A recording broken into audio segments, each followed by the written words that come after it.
are going to try to record this. I think you might have noted that I sent out that email afterwards last time about the recording. It came through okay. It's not theater quality, but it is at least something that the avid members of History Club can watch. So we're going to try that again this month. Okay, so today is the end of this three-part series that we've been working on absolutism, the absolute rulers of Europe after the Middle Ages. And we've done France and Spain, we did them first, and then we did, last month we did Austria, Prussia, and Russia, and today we're into England. And we spent a little bit of time with England, one, because that's our country's heritage, and two, because it's just so interesting. You know, what happens with the monarchs and the different royal families and all of that. So we will spend some time with that.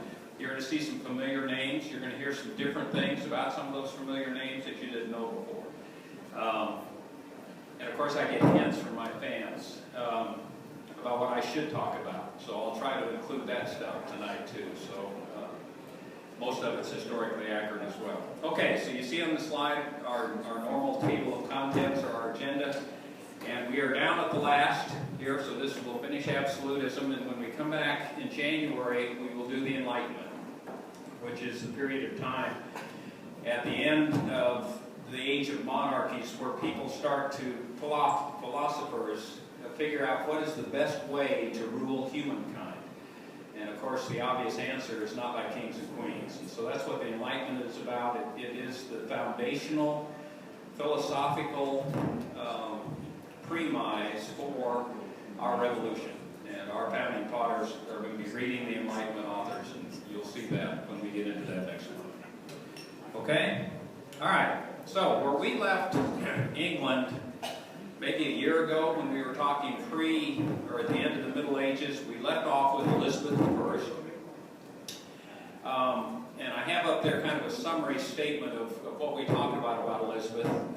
The illustrations up there in the upper right-hand corner is a painting of Elizabeth. Now, you know, I caution you again, how do we know that this is what Elizabeth looked like? In the time before photography, we don't. And I mentioned to you before that chances are, if you see a portrait, especially if it's the official portrait of a monarch, they didn't look as good as what that painting had. Just simply because if you're the king or the queen and you contract someone to do your official portrait that's going to hang in Windsor Palace or Versailles or wherever it's going to be for all eternity, you want to look good. And so keep that in mind as we look at these different paintings. So that's Elizabeth up in the upper right-hand corner. Because of who she is and the things that she did, she has been portrayed by any number of actresses over the years. And the last two that have done her are up here. Kate Blanchett did her in a movie about 12 years ago. And then Margot Robbie, however you say her last name, was in a film in which the rivalry between Elizabeth and Mary Queen of Scots was portrayed. What's the name of that Irish actress? Saoirse Ronan, whatever, played Mary Queen of Scots. It's an excellent movie. It had some historical inaccuracies in it, but it was a pretty good movie. Anyway, so those are two actresses. They go out of their way to play up the red hair and the face makeup because Elizabeth, especially as she got older, was into that. All right. But Elizabeth, in her 45 years, accomplished quite a bit.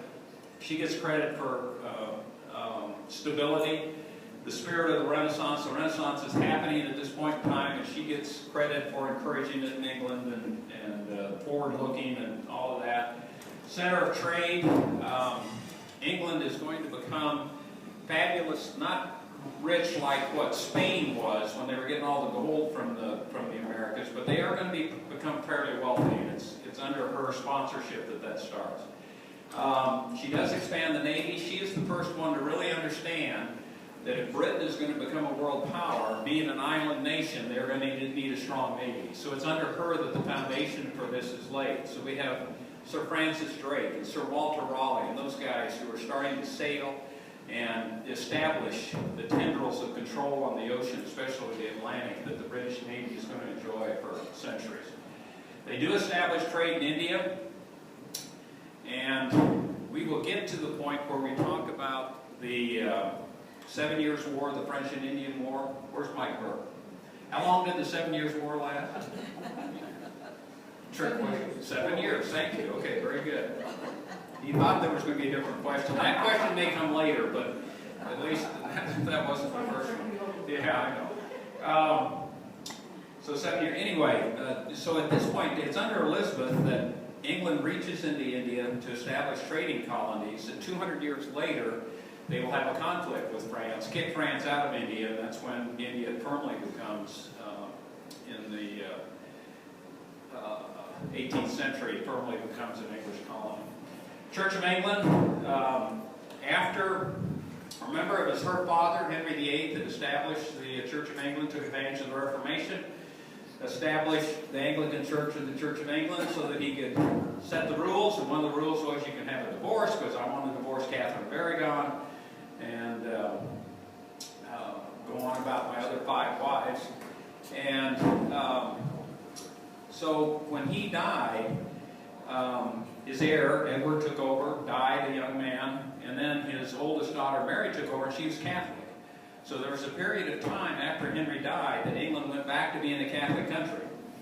But now Elizabeth comes in, she swings back to Protestantism, and not permanently, because we're going to see today that England has one more trip into Catholicism.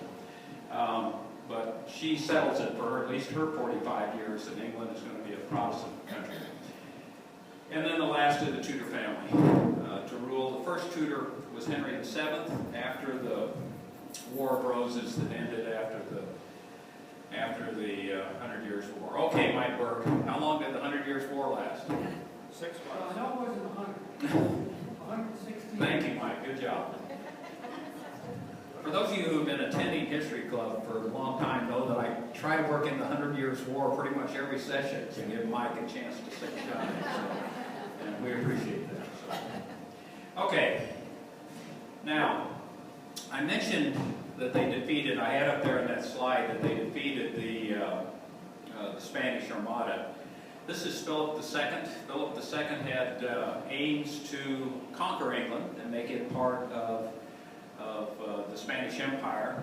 He went at it 2 ways. One was through romance. He romanced Elizabeth's older sister Mary. Some believe they were actually married as a way to get his hands on the throne. But Mary turned out to be such an obstinate female that he gave that up. He said, "There's no, even if it means I get England, there's no way I'm going to put up with this woman." So that didn't work. So he then decided he was going to invade. And he sends the Spanish Armada. This is 130 ships carrying 20,000 soldiers who are set to invade and defeat England and add it to the Spanish Empire. So this happens in 1588. Part of the vowed purpose of this fleet was to convert the godless Protestant English back to the mother church, back to Catholicism. And as part of that strategy, he has monks on every single ship, so it didn't matter which ship made it to England, they were going to have monks there to convert those godless Protestants back to Catholicism on the ground. And like the army of Joan of Arc, became a very religious, this army, supposedly, if you can imagine a bunch of sailors and soldiers being religious, but having been a soldier, it'd be kind of tough for me to imagine a body like that being religious. But they pray every day, turn away prostitutes, which I also find really, really hard to believe, limit their alcohol consumption, all of the rest of that, supposedly on this quest to turn England back to Catholicism. Excuse me. So, the English have fewer ships, but they are more maneuverable. Their cannon have a greater rate of fire. Now, by rate of fire, imagine these cannon now sticking out the side of these ships. You guys have all seen these in movies, right? Where the cannon's sitting outside of the ship. In the old days, when they first started doing this, the cannons stuck out porthole, stuck out the side of the ship, and when they fired, what did they have to do to reload it? Pull it back in, and put all the powder in and then push it back out again. Well, the Spanish still had some of those kind of ships. The English had the capability to load and fire much faster than what the Spanish did. And by much faster, I'm saying a round out of each cannon, maybe every 2 minutes. So that's not rapid fire like you think about today and what we've seen in World War II films and World War II naval battles and that type of thing. But one round about every 2 minutes, a little bit less if the crew was well trained. Well, the Spanish couldn't do that. So the Spanish ships are slower, they're bigger, better targets. The rate of fire of the cannon is not so high, and the Spanish ships, where their guns were mounted, were higher than where the British were, so the British were firing right into the water line, and the Spanish rounds were going above the decks, going above the cannon of the English ships, of course carrying down the masts and that type of thing, but inflicting, other than that, very little damage on the English ships. So here we have this huge armada, 20,000 soldiers, 130 ships, spaced by 82 smaller, faster, rate of fire, greater ships. And the English kicked their fanny. And so as the Spanish Armada goes toward England, well, let me back up one more thing. The reason they have 20,000 soldiers on these ships, one is the invasion force, but secondarily is the way they fight naval battles is that they get close enough to throw grappling hooks to the other ship, pull the other ship in, board, and then turn a navy battle into a ground battle, into an army battle, and you're actually fighting on the deck of the ship. The English don't allow that to happen. With their faster ships, they're able to stay at a distance away from the Spanish, and they're never able to close and fight the fight that they want to fight. And you've heard me say this many times, that the successful commander is the one who shapes the battlefield in his favor. He fights the fight where he wants to fight it, how he wants to fight it, and when he wants to fight it. And this is what the English are able to do on this. Now, obviously it's a moving battlefield because you're on the ocean. That's the same principle. And the English do a terrific job of shaping the battlefield in this fight. So this is the route over here on the right. This is the route they're going to take. The ships are in Portugal. They come up, they pick up the sailors here, and then they move up, trying to invade England from the south. The fleet is able to fight them off here, so the Spanish fleet goes to Calais and hunker down. You're basically trying to figure out what sandhill do we do next. Well, they won't come out, and the Spanish really don't want to go in after them. So the English think outside the box a little bit. What is a sailor's greatest fear when they're at sea? Fire. Why? What are the ships made out of? Wood. So the English, the only ships the English lose are these 8. And they have 8 ships, I guess Edsels and Studebakers or whatever. They set them on fire on a night when the wind is westerly, blowing from the west in toward Calais. The wind takes these 8 ships in amongst the Spanish fleet and starts catching the Spanish fleet on fire. And the Spanish admiral says, well, I've got 2 choices. I can go back out there and face the English again, or I can just sit here and watch my ships burn to the water line, sitting here doing nothing in this harbor. So what does he decide to do? He goes back out. And the English are waiting for him, and they pick off these Spanish ships. And then maybe what saves the Spanish Armada from complete destruction is a storm comes up. And it blows them north into the North Sea. The English choose not to pursue them, and they basically let them run home. And they tail them to make sure they're not going to come back in, but for the most part it's over. The Spanish are going to lose, what does that work out to be? 63 of their 130 ships, only 67 of them. The ships make it back to Spain. The English don't lose a single ship to combat. They lose the 8 they burned up, the fire ships, but that's all that they lost. So this is a rout, an absolute rout. So the Spanish, in this loss, the significance of it is that they lose complete control of the Atlantic. So remember, who was it that sent Columbus? What country? Spain. Spain sent them. And that established they established all those Spanish colonies in South America and what we call Middle America today, Central America. And they had started that, what year did Columbus go? 1492, right? So here we are 96 years later. The Spanish have had a century to establish their trade routes and all of this, start to take the silver and the gold and all this back out of the Americas. But at this point in time, the British step up and say, we can take you guys. So what happens now is that the British can use the ocean without Spanish interference on the North Atlantic coming across to America. When is Jamestown founded? You remember? 1607. Plymouth, 1620. This is all after this fight, because the sea is opened up to the English and they're able to use the North Atlantic to come across and establish those colonies. So that's the significance there. You know, I've mentioned to you these interesting crossroads in history. The one in regards to the Americas I mentioned to you was that if the natives in America had been resistant to European diseases, we would not have had the import of slaves from Africa. And the complete issue that we're running into today would never have happened. We may have had them with Native Americans, because that would have been our slave population, as opposed to black Africans. But that is a crossroads in history. This is another one. If the British had not defeated the Spanish here and established a trade, we'd be speaking Spanish, and we'd all be Catholic here in North America, as it would have been the Spanish that worked their way up and established all the colonies in the Americas. They'd already been to St. Augustine. They already had Florida. So this stops that. And so this is one of those crossroads in history where the paths of history could have gone in other directions.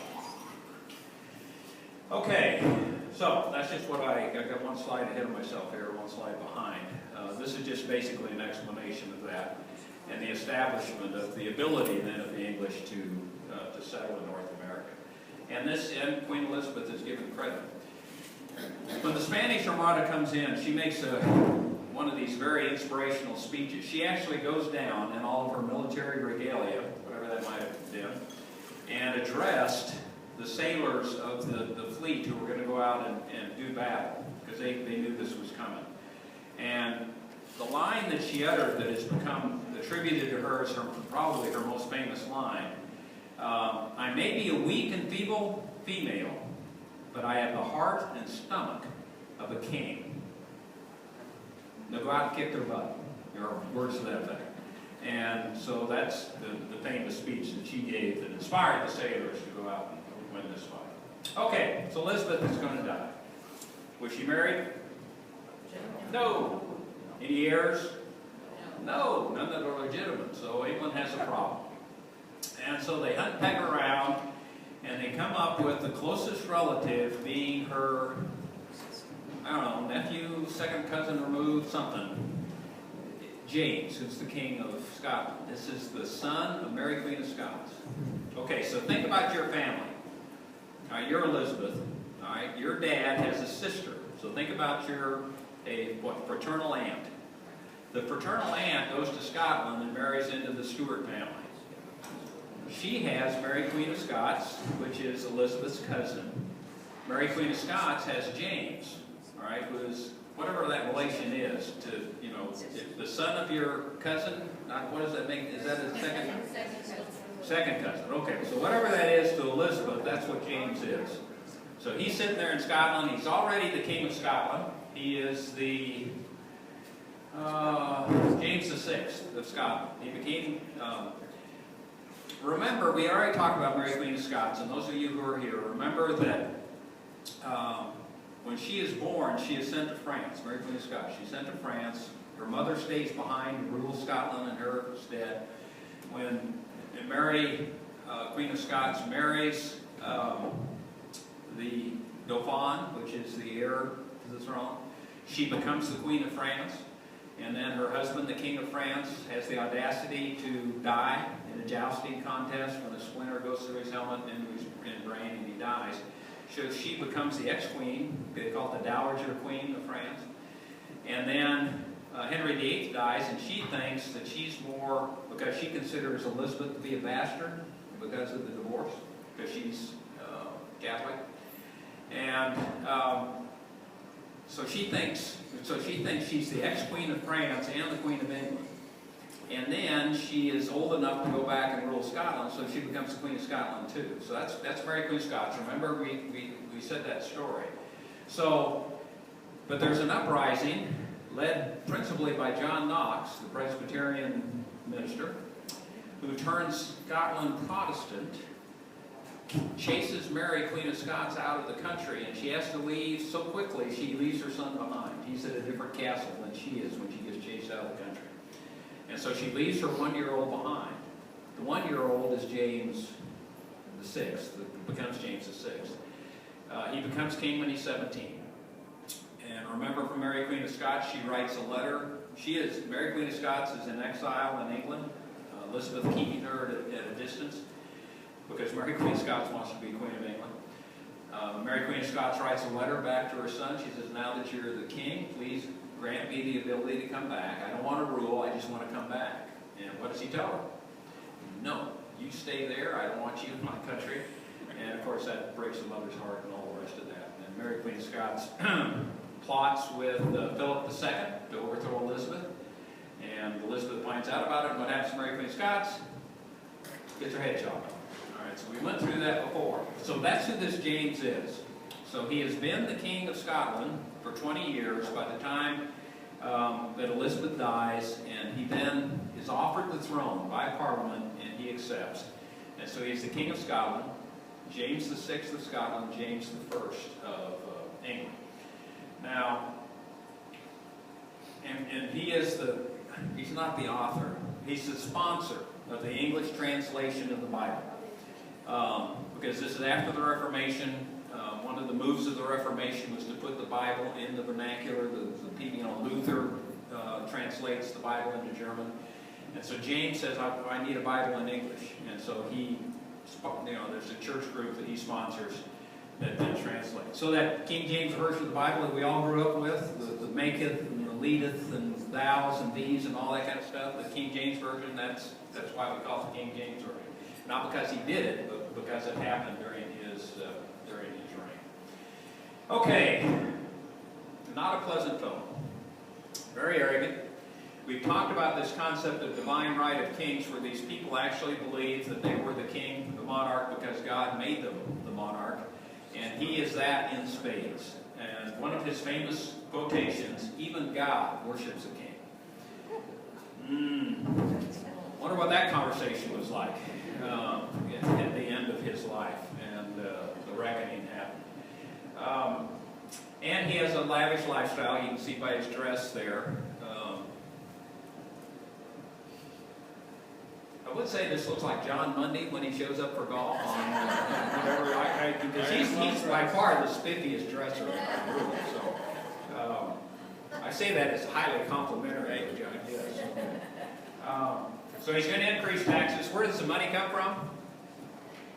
People, right? So is that going to make him very popular? No, it doesn't. One, he came from Scotland, and two, he's raising taxes. Now, so he takes over in 1603. 2 years later is this famous gunpowder plot that has been romanticized in social media and in the movies. There are 5 Catholic conspirators that want to start to move England back toward being Catholic again.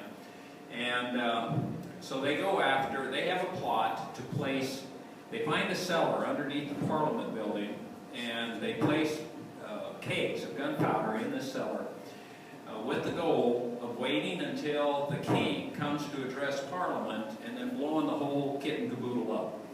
Well, one of the conspirators makes a confession to a priest that this is going on, and the priest breaks his vows and actually goes to the authorities, and they stake out this cellar, and they find Guy Fawkes is the one conspirator that they capture. They capture him, they torture him, trying to get information out of him. He gives up no one, and goes to his death, giving up no other names other than his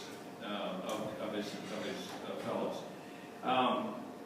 And so Guy Fawkes Day is the 5th of November.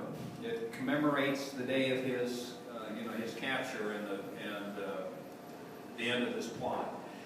Now this is his portrait over here on the left, and so this mask, there was a movie V for Vendetta that came out maybe 15, 20 years ago, and it was a modern day version of this. The only difference in the movie is this guy actually does blow a Parliament. And this is the mask that he wears. So this mask has become popular. In a lot of the protests, you see the the anarchy folks out there wearing this mask. I have no idea whether or not all of them understand who this is and what the symbology is. It's a neat-looking mask, and so they wear it as a symbol of them being against the government. So that happens in the first 2 years of James' rule. All right, so James is going to rule for about 25 years. He dies. He turns it over to his son, who is Charles I. He's going to rule for another 24, 25 years. He has made an unpopular choice in England. He makes two unpopular choices. One is he marries a Catholic wife, because England is still on the road to Protestant. It is a Protestant country. She's the sister of the King of France. For Pete's sake, you know, England has this tremendous rivalry with France, and this guy goes and marries the sister of the King of France. It's tone deaf. She's going to have 6 children. So we have a Catholic wife sitting in the palace and her children. And so what is the fear of the people of England? That one of those children, the heir to the throne, is going to grow up in what religion? Catholic. And they're going to have a problem. So they're just kind of sitting here waiting to see how things are going to develop. All right, Charles is also a big spender. And so what Parliament does to put pressure on him is they say, Charles, we will approve your next tax increase if you sign what we call the Petition of Right. Now this is a major milestone in the path toward what is eventually going to be our Constitution and the way we look at things. Because a couple of the concepts that we use in ours came from this document. One is the Writ of Habeas Corpus, because that is the first time in English law that it's actually written that before you arrest somebody, you actually have to charge them with something, as opposed to throwing them in jail and saying, I'm going to figure out something to charge you with here in the near future. So that was a big step forward for the English people, but that's one thing Charles had to sign if he was going to get this tax increase. And here are some other ones. Soldiers not forced on civilians. What does that sound like? This sounds like ours. You know, and that was one of the big arguments that the colonists had against the British, was that the British soldiers could come up and take over their farm and stay there, you know, anytime they wanted to, without recourse. No martial law in peacetime. Martial law, who's in charge with martial law? Military, right? So there's not going to be any of that going on in peacetime, and taxes only with the Parliament vote. Well, Charles signs this, but then to express his appreciation to Parliament, what do you think he does to Parliament? Sends them home. So he disbanded Parliament and doesn't allow them to come back and sit for 11 years. So this is 11 years of true absolute monarchy, because there's no one else there to control the king. He has a conflict arise in 1640 with the Scots, and needs money to raise an army, or to increase the number of people in the army. And so he has to call Parliament back, because he's already signed the Petition of Right, acknowledging the only people who can raise taxes is Parliament. And so he calls them back, and how does Parliament vote on the tax increase? Says no, we're not going to do it. So he goes all this trouble, he brings Parliament back, they vote no, and disapprove the tax. So again, he kicks them out. Now this Parliament only sits for 3 weeks. Now being as imaginative, as creative as what the English are, what do you think the nickname is given to this particular Parliament? Was it there for a long time? No. It was there for a short time. So the name of this Parliament, and it goes down in history because this is a momentous lead-up to their Civil War, is the short Parliament. So Charles has tried kicking them out. He has tried bringing them back and forcing them to have a vote his way. So now what he says, you guys go home, I don't want you here, and we're going to have new elections. And we will elect a new Parliament. So this Parliament comes back. It is going to sit for 11 years. And what do you think the nickname for it is?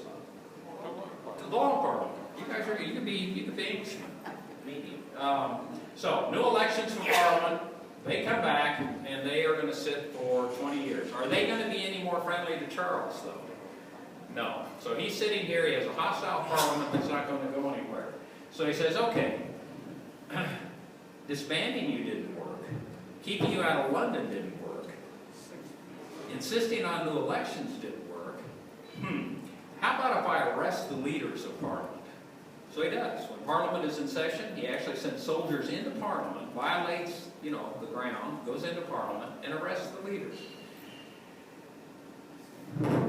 Good day for England? No. Because what's going to start? Civil War. So this is going to be it's called the English Civil War. There are other conflicts for the crown, obviously, in England. The War of Roses at the end of the 100 Years' War. How long did the 100 Years' War last, Mike? 6 months. Yeah.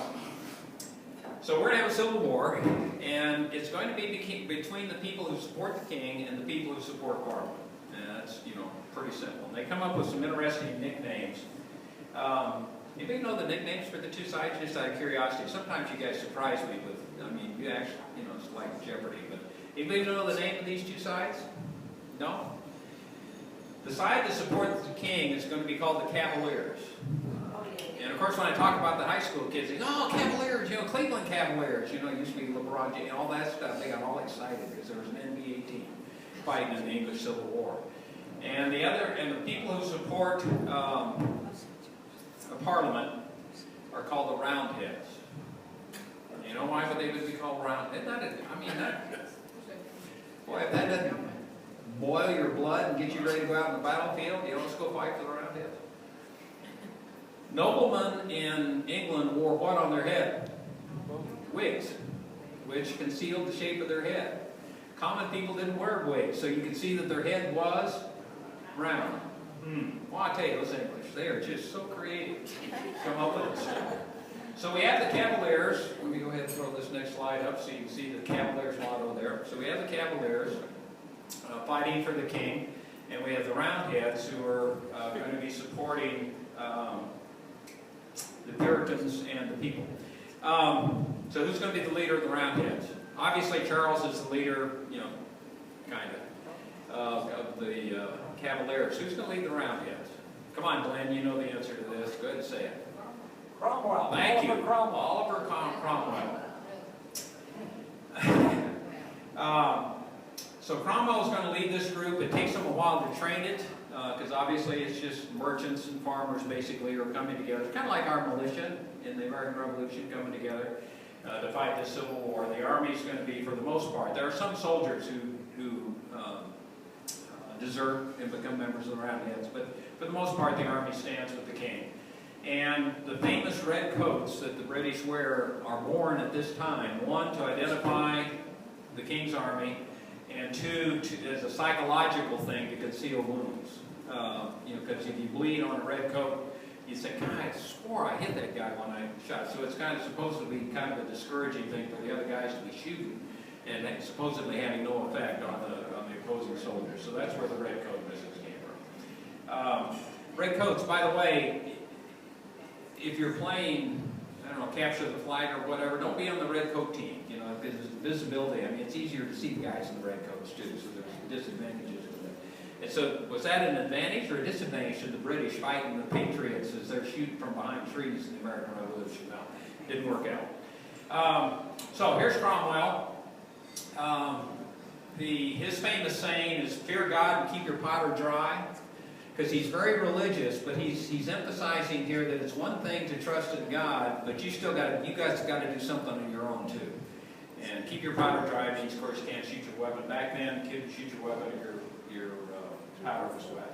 So the Battle of Marston Moor in 1648 is the decisive battle. Cromwell's going to win it.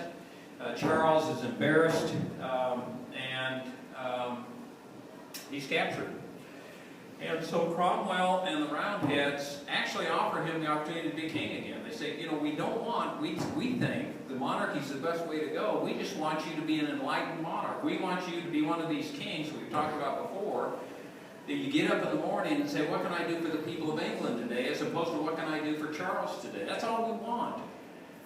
We want to share power with you. It's going to be a 50-50 deal. Now, what does Charles say to that? He says no. He says, "I'm the king. God made me the king, this divine right business," and he stood. And so what does Cromwell do? He said, "Okay, we're going to try you as a traitor." And so they do. And they vote. And they find him guilty. And they chop off his head. So here's the king of England that gets his head chopped off because he refused to deal to be a 50-50 ruler of his country with Parliament. Amazing. You think about the arrogance of these people and how they're bred to this. But anyway, so Charles, so we have a ruler in England, in Europe, that has his head chopped off by his people because he didn't say, I'll rule 50-50 with Parliament. Amazing. So, Cromwell's going to take over. He initially wants to establish a Republican form of government, like we have. You know, you elect your Parliament, they're going to vote for you and all this. But it turned out to be messy. Is our Republican government messy? See, Cromwell didn't like that. He says he's a very orderly guy, and he didn't like the messiness. So he says, I'm going to do it myself. If you want the job done right, you do it yourself. And that's what Cromwell says. You guys step out of the way. I am now the guy. And so he establishes basically a military dictatorship for a few years. There are a couple of revolts against him. One is led by Charles I has his head chopped off. He has some descendants. He has an heir. Matter of fact, he has two of them. And the oldest one goes to Scotland, raises an army, a little army, and comes back in trying to get the throne back because he thinks he's the King of England. He wants to be Charles II because his dad just had his head chopped off. He's the heir, and he wants to be the king. So he raises his army. Cromwell puts it down. He sends the Roundheads out. They put it down. And Charles, the guy who wants to be Charles II, ends up going to France. He takes the name, well, let me back up here. He takes the name Smith, and for 40 days hides out as he tries to get to the coast so he can get on a boat and go to France under this pseudonym of Smith, and so he makes it. So, Cromwell dismisses Parliament. He becomes a military dictator. He wants to be called the Lord Protector of England, and he is going to be very, we would call it conservative in his approach to religion.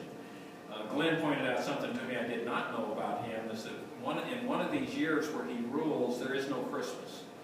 He just declares Christmas to be frivolous, right? It's something that is not the intention of Christmas. It's turning into something that's not what it's intended to be, and so he calls off Christmas.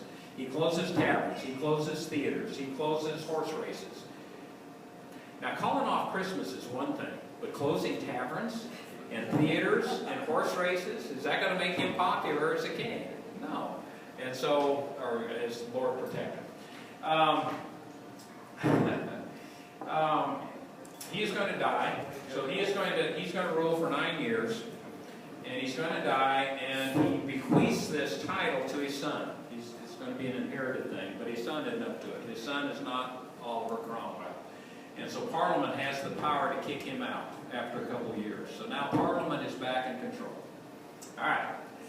You're the leader of Parliament, or one of the leaders of Parliament. You just kicked out the son of the Lord Protector. You got no one in charge. So what are you going to do? The people of England are so comfortable having a king that they say, let's go back and let's have a king again. So this is called the Great Restoration. Restoration of what? The monarchy. Bringing the monarchy back. So who do they go to be the king? The son of Charles I. The guy who raised the army in Scotland, tried to come in and take it back, got defeated by Oliver Cromwell, got chased out of England, ended up in France. So he's in France now, claiming to be Charles II, and Parliament goes to him and says, would you like to be King of England? And what's he going to say? You betcha. When's the first vote to England? And so he goes, and so England goes back to having a monarchy, and it's going to be Charles II. He does a number of things right off the bat. One is he goes after everybody who is responsible for the death of his father. There were 59, I think it was, let's add that up. Yep, 59 people who signed the death warrant for Charles I to have his head chopped off. 28 of them are now unavailable because they're dead. There are 31 left alive that they can get to. They arrest them, and you can see their fate up there. They're sentenced, 15 are sentenced to life in prison, and 13 were hung. And then, as was the English habit, being very genteel people like the English were, they were drawn and quartered, and their intestines were burned, and all the rest of that the English did to people. What was the name of the movie where Mel Gibson is the guy in blue? Braveheart. So if you watch Braveheart, the way that Mel Gibson dies at the end of that movie, that's how the English execute people. So it's not pleasant. But anyway, that's what they do. So here we have Charles II, son of Charles I. He's the king. He's taken revenge for his father. And he also becomes very popular because he reopens the bars, the taverns, the theaters, the horse racing, and all that. And so we-haw, everybody's in favor of Charles II. And he allows Christmas, all that stuff. So he's a good politician. So he's going to rule for 25 years. Does he cut down on the fancy dress? They do not identify that as being a problem with the English people. But, they're kind of trying to look like they're French. The way that all the French monarchs, it's very strange to me that they would do that. His other success is he fights with Holland, with the Netherlands, wins a couple of naval wars. They actually don't have conflict on the ground, but they have conflict in the ocean. The English win that, and they gain New Amsterdam. The English do. What's New Amsterdam? New York. New York. So it's New York City. So it's during this period of time that the English gain access to what becomes New York City. Okay. Parliament has offered Charles the monarchy, put him in power, and Charles has an interesting way of saying thank you. He dismisses them, and he sends them home because he said, I don't want to deal with you people. My dad couldn't deal with you, and I saw what it did to him, and I'm not interested in dealing with you either. So he sends them home too. So while he's doing some popular things for England, he's also doing some unpopular things. So he dismisses Parliament 5 different times. They keep sending new people back, he keeps sending them home. And the last time is he's on his deathbed. And he has no heirs himself, progeny himself, but his brother is in line for the throne, who wants to be James II. The problem is James II is Catholic. And so Charles II is fearful that Parliament will not allow his brother to become King of England. And so he sends Parliament home for the last time, dies, and James II comes in and takes over. So now we have a Catholic ruler of England again. And England is going to have a little bit more turmoil because of that. So dies without an heir. We know that he had 13 mistresses. We know them by name. He has 15 illegitimate children, one of which is going to come back into play here momentarily. His wife, evidently not his problem, obviously. She's from Portugal, but she has 4 miscarriages, so that's why there are no heirs for her or for him. So Charles II dies. His brother becomes the king, and he is going to try to make England Catholic again. So we are going to start a period now which is called the Glorious Revolution, because we have to get England back from Catholicism during this period of time, back into Protestantism. So we have the Catholic brother of Charles II. Parliament looks at this situation and says, this is not what we want. But he's sick. Let's just ride him out. Because he has a rebellious teenage daughter named Mary. And she's Protestant. And if we just wait James out, he's going to die. His heir is going to be this daughter, Mary, Protestant. She's going to take us back again. And so they just settle and wait. And then James has, I don't know, good fortune, bad fortune, of having his Catholic wife give birth to a boy, who then supersedes Mary as the heir to the throne. And now Parliament looks at this and you say, you gotta be kidding. All this guy had to do was just die. And now we have a Catholic son. We're not going to, we're looking at 50 years perhaps more of Catholics, so we don't want this. So they basically start slipping notes under James's door saying, if you don't leave the country, we're going to kill you. That's basically the implication. So James II, in fear of his life, does what? He leaves. Takes his Catholic wife and his Catholic baby with him and leaves Mary behind. And what does Parliament do? They offer her the crown as a Protestant ruler. And she's going to accept. If not only the French had soap operas, so the English can have soap operas, soap operas as well. So, I want you to imagine this. We now have, Mary's going to take over. Protestant daughter. At what age?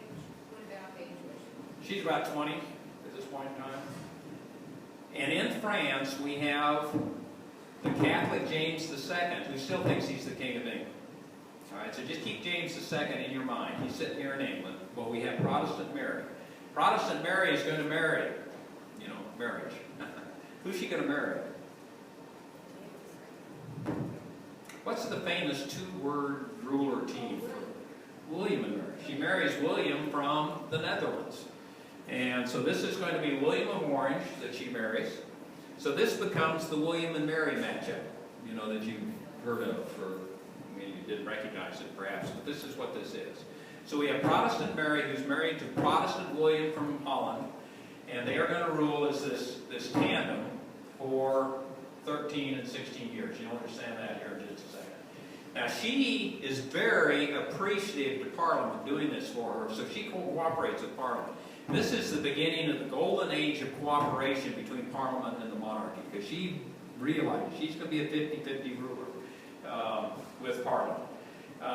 And in her first year, their first year of rule, they write the English Bill of Rights. It's a famous document in England, 1689, which is a lot like our first 10 amendments to our Constitution, the Bill of Rights for us. It's very similar document. So this is, when you say, what did William and Mary accomplish? It's probably this document, which happens in the first year of their rule. And of course, we have the College William and Mary that's there.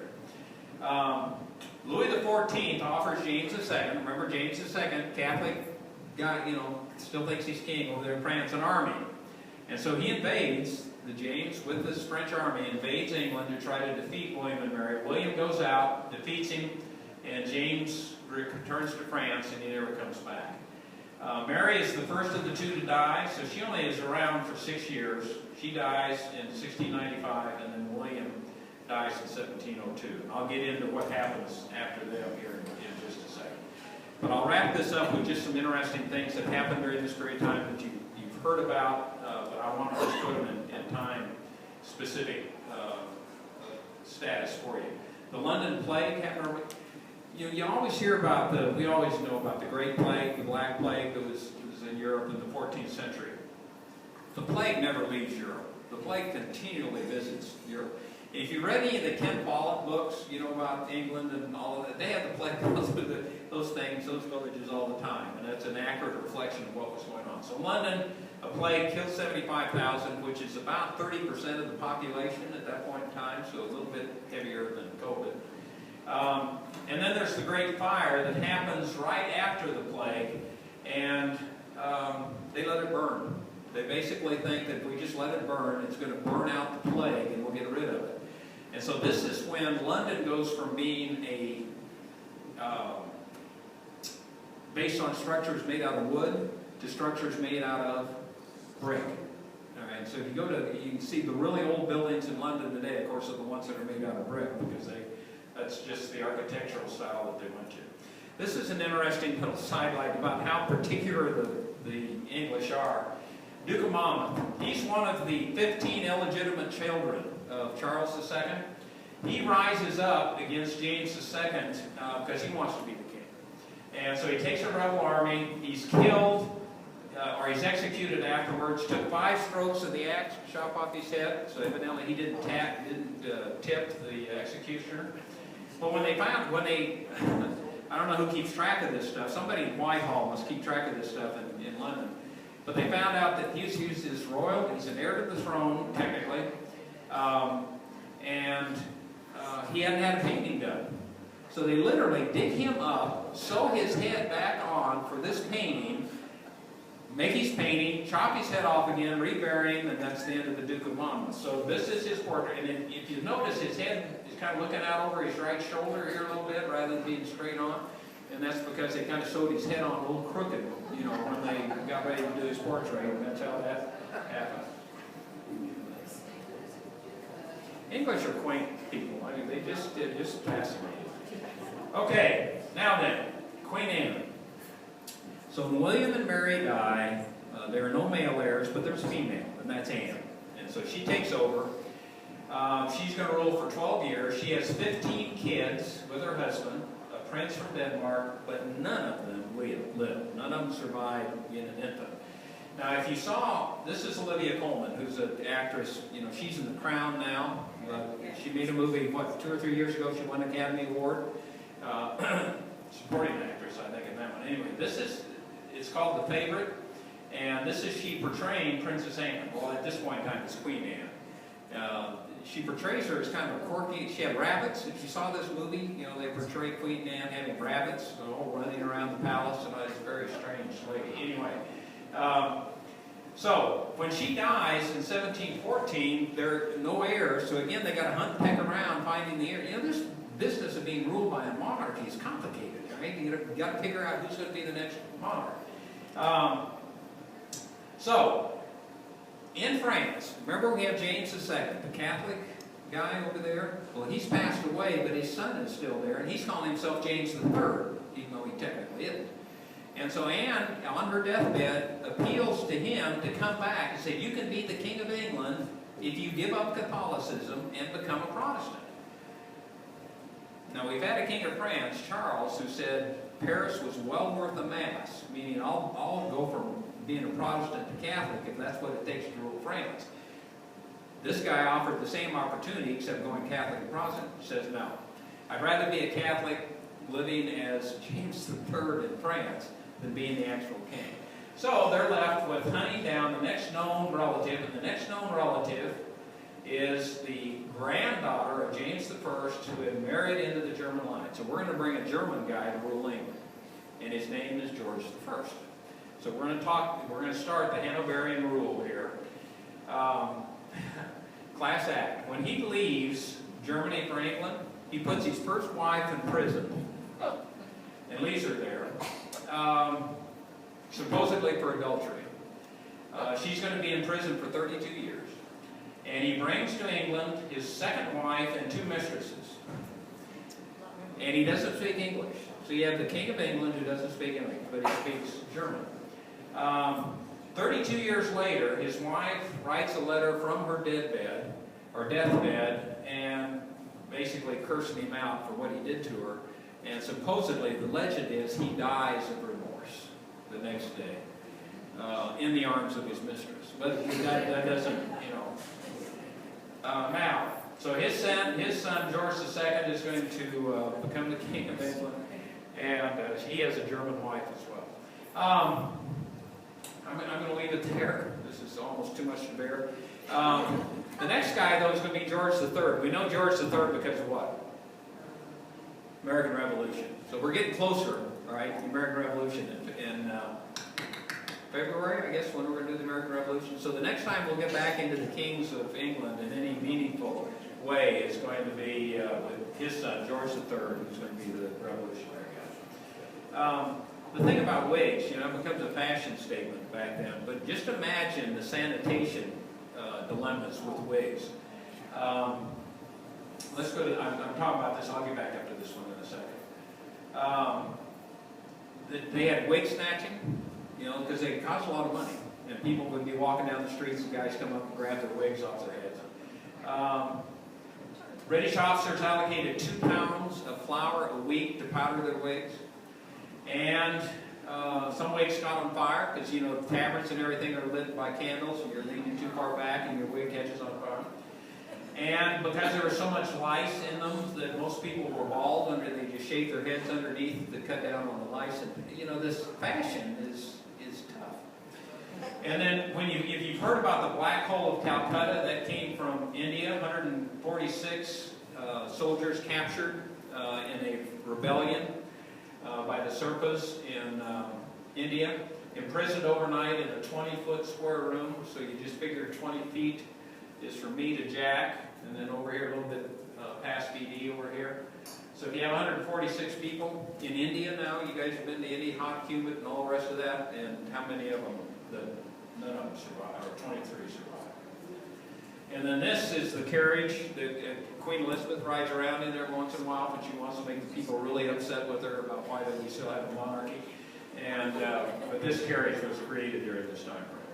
Okay, that's the English. That's the heritage that we have for our country, and I think you can probably say, thank goodness we didn't have monarchies here. Thank goodness that George Washington didn't want to be King George the First, and we would certainly appreciate that. Okay, so that's England. So next month we'll do the Enlightenment, as I said, and get us set up for the philosophy of the Revolution. Thank you, Frank. We're done with that. So thank you, guys. Merry Christmas.